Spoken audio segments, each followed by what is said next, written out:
guys, it's Rebecca. Thank you so much for joining me for today's video. Today's video is going to be my reading wrap up for February. Now, this was not a good month for me. A lot of things happened in February, and the fact that February is a shorter month, it didn't leave me with much time to read. So I did get through 5 books here, and I'm going to talk about them. They're a little bit shorter than I usually read. And I did get through one Audible original story. I am no longer subscribed to Audible, but way before Audible had the Plus catalog where you can listen to whatever stories you want as long as you're subscribed. Audible used to have these things like in your monthly membership, you would get to pick 2 out of 6 pre-chosen short stories.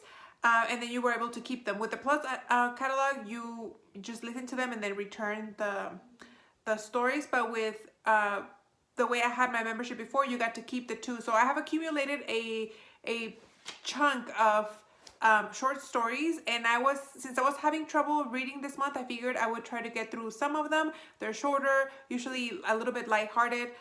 So I wanted to see if that would help me get out of the reading slump that I was feeling, because I was just not in the mood to read much, and it didn't help. I did read a story called Carmilla. It's an Audible original story. It's a gothic Dracula-esque story, and it was only about 2 hours long, I think, but it's basically about a lesbian Dracula story. We follow this young countess who preys on young women, and something happens. She plays like the victim in certain situations where she's in danger, so she has to go stay with a family who has a young girl, and then she becomes attached to those girls, and then that's how she preys on them, kind of in a kind of predatory, which I guess it's the whole point, but I didn't like it. I did not enjoy it. The fact that it's a gothic story, maybe that has something to do with it. I'm not really into gothic esque stories. It did have some suspenseful and thriller aspects, which I did enjoy, but then I would say, I don't know, like 75% of the story, I just didn't care for it. The story overall, just not my cup of tea. I think I gave it 2 stars. Did not enjoy it. Then for the books that I have here, I'm going to start just in the order that I have them stacked here. They're not in the order that I read them. But the first one that I have here is Romancing Mr. Bridgerton, and I believe this is the 4th book in the Bridgerton series. This is Colin and Penelope's story. Now, if you've watched the show, you've already been spoiled as to what the big secret is in the Bridgerton series, and in this book we follow, it's the 4th book, but we follow the big reveal that happens in the series. Here, basically, like I said, it's Colin and Penelope's, oh, I'm kind of holding it weird. It's Colin and Penelope's story, and we follow the big reveal that happens at the end of the show, but then we go a step further. The big reveal happens maybe about halfway through the book, and then we take it a step further and we deal with the consequences of the secret being revealed and how these characters react to what has been revealed. I really enjoyed it. Still, Benedict's story is my favorite, and maybe because this book hit different because I've seen the show, and so of course the book is always different than the show than the books. So maybe that's why I kind of had a different aspect of liking it. But yeah, Benedict's story is still my favorite one, but this one, it was fun to read. Though I will say that, again, because I watched the show, I thought Penelope was a lot younger. In this book, she's 28.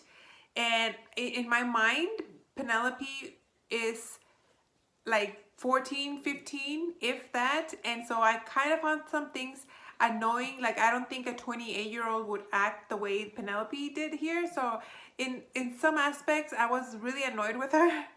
But overall, I did enjoy it. The next book that I read, the next book I want to talk about is No Judgments by Meg Cabot. I've read other books from Meg Cabot before, and I've really enjoyed her writing. I thought she's really funny. But I read 2 books in this series this month, and I didn't like them quite as much. This was probably my least favorite story, Carmilla being the first one that I didn't like. But I gave this one also 2 stars. We follow a girl who has left everything. She comes from a pretty prominent family from New York, I think. and she leaves everything and goes down to Florida to kind of start over where nobody knows her, and kind of leave the things that have happened to her behind, some traumatic things that have happened as well, and she just wants to start all over again. Then, because it is Florida, she gets stuck in this hurricane. She is not able to evacuate on time, so she gets stuck there with a few other locals, and then she meets this guy that stays there, and then she falls for him.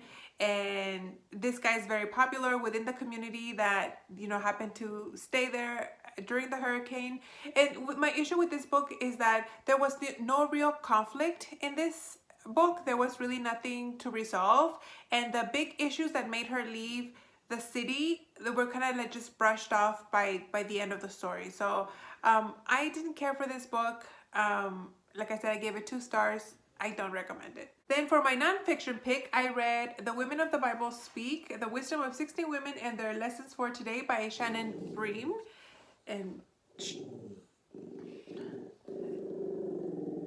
And like the title says, we follow the stories of 16 women from the Bible and how big the impact they had throughout history, and how their life lessons can be applied today. I'm sorry I'm like cutting it like super like short, but Toby is like on the midst of starting like to bark, wanting to bark. He's just growling.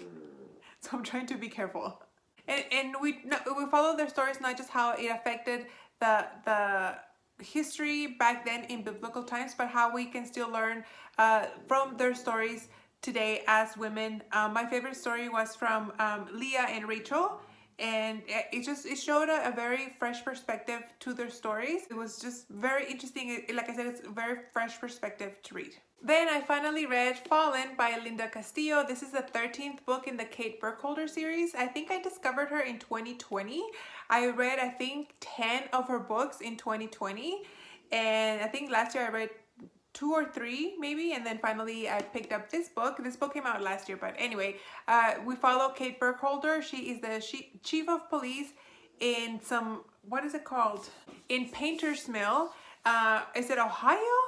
I don't remember, but it's like an Amish community, outside an Amish community. And in this book, we follow her trying to solve the murder of this ex-Amish girl who published a tell-all book in regards to, the truth of the Amish community. So she turns out dead, so we follow Kate trying to figure out who might have wanted her death due to the book that she has published. I'm not sure if she has any more books coming out of this, but if you haven't read the Kate Burkholder series from Linda Castillo, I highly recommend. They're great mystery thriller books, and they're very short, and they read super fast. Highly, highly recommend. And the last book that I read, or that I'm going through, is No Offense by Meg Cabot. This is the sequel or companionship book type to No Judgments by the one that I didn't really enjoy, but this one I liked a little bit better. This one I gave 3 stars. We follow Molly, who is a librarian in this small island near Florida, and she is a librarian, and during one of the library special event nights or whatever, they found a baby in the restroom abandoned, like a newborn baby, and then they find the mother in another part of the library, almost dead. So we follow her trying to cooperate with the police in the investigation, while she's also trying to meddle in the investigation, kind of doing an investigation of her own as to try to find out what happened. Then things happen. She kind of falls in love with the sheriff, the sergeant, the police, like the main cop that's investigating all this. And it's a little love story that ensues from there. Like I said, I enjoyed this a little bit better than the other book, but it was still not my favorite. I have no plans on continuing with this series. I think it's just kind of a companionship series. I don't think you need to read them in order or anything. But yeah, not my favorite from Meg Cabot. This was a big miss for me from her in that regards. So that's everything that I read. Like I said, nothing that that I really loved and enjoyed. And I forgot to give you guys my stats. So I'm gonna get started with that. I don't know what was I thinking. I don't know. I have no idea. But let's get started. So for the A to Z challenge, I'm going to start in alphabetical order.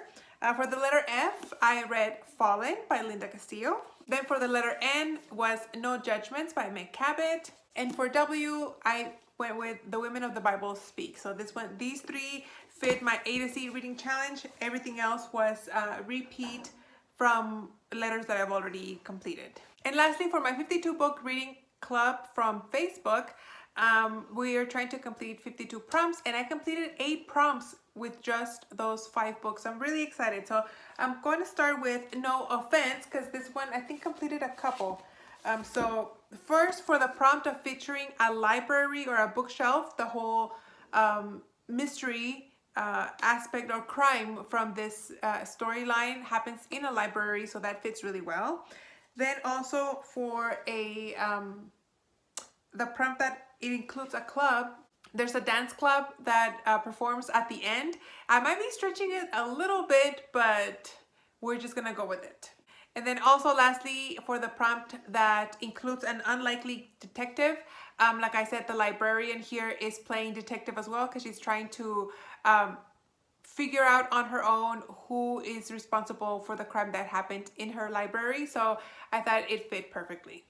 Then the book of The Women of the Bible Speak also fit 3 prompts actually. Very excited about that. First, a book with less than 2022 ratings on Goodreads. When I read this book at the beginning of February, it had 1,754 ratings, so that's that. And then also an audiobook narrated by the author. Shannon Brennan does narrate the audiobook. And I believe it's one more. Oh no, just those 2. Fallen is the one that completed 3 prompts. I was confusing it with the other one. But anyway, for a book that starts with the letter F, that's this one. Also for a character who is bilingual, Kate Burkholder, who is a detective. She used to be Amish, so she does speak Dutch.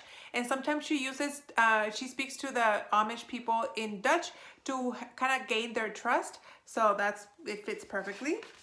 And then also set in a rural area. Painter's Mill is an Amish. It's kind of like in an Amish community. So there's that. So I'm very excited. I didn't check to see how many books I've read, but it'll be in the description down below how many books I've read up to date.